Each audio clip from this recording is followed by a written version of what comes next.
Halo semuanya, kembali lagi di channel Halo Edukasi. Curah hujan adalah intensitas atau jumlah air hujan yang turun di daerah tertentu dalam satuan waktu tertentu. Jumlah curah hujan merupakan volume air yang terkumpul di permukaan bidang datar dalam suatu periode tertentu, harian, mingguan, bulanan, atau tahunan. Tingkat curah hujan di setiap tempat adalah berbeda-beda. Hal tersebut tergantung dari beberapa faktor berikut ini. 1. Pegunungan. Adanya pegunungan yang berjajar di suatu wilayah menentukan bagaimana curah hujan di tempat tersebut. Pasalnya gunung-gunung tersebut menghalangi awan yang membawa air. Akibatnya adalah awan tersebut tidak dapat menurunkan air hujan di tempat yang berlokasi di balik pegunungan. Daerah-daerah yang dekat dengan pegunungan akan memiliki curah hujan yang rendah. 2. Angin monsun. Angin monsun adalah angin yang berada di Asia dan Australia. Angin yang disebut juga dengan angin musim ini memiliki karakteristik yang berbeda, di mana angin Australia kering sedangkan angin Asia lebih lembab. Angin monsun Asia akan berhembus ke Indonesia pada bulan Oktober hingga April, sehingga akan terjadi musim penghujan di waktu ini. Sedangkan angin monsun Australia akan bergerak ke arah Indonesia pada bulan April sampai Oktober sehingga akan terjadi musim kemarau di Indonesia.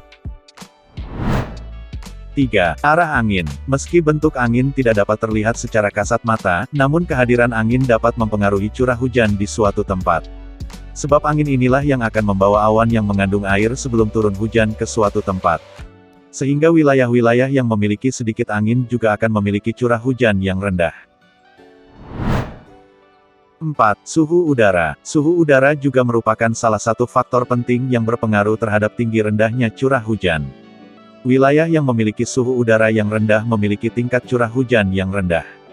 Begitu pula sebaliknya daerah yang memiliki suhu udara tinggi mempunyai tingkat curah hujan yang tinggi. 5. Ketinggian wilayah. Wilayah dengan dataran tinggi dengan dataran rendah mempunyai curah hujan yang berbeda. Hal ini disebabkan oleh ketinggian suatu wilayah menentukan tinggi rendahnya suhu udara. Semakin tinggi tempat, maka semakin rendah suhu udara yang dimiliki, sehingga curah hujan lebih rendah. Sedangkan dataran yang lebih rendah memiliki suhu udara yang lebih hangat, sehingga memiliki curah hujan yang lebih tinggi. 6. Luas daratan. Ternyata luas daratan juga menjadi penentu terhadap tinggi rendahnya curah hujan di suatu tempat. Hal ini disebabkan karena semakin luas daratan akan memiliki titik tengah jauh dari lautan sebagai pusat evaporasi hujan. Artinya daerah tersebut akan lebih jarang terjadi hujan. Sebaliknya daratan yang sempit akan lebih dekat dengan lautan sebagai tempat evaporasi, sehingga akan lebih sering terjadi hujan. Demikian pembahasan mengenai faktor yang mempengaruhi curah hujan. Jangan lupa untuk like serta subscribe Halo Edukasi, sampai jumpa di video selanjutnya.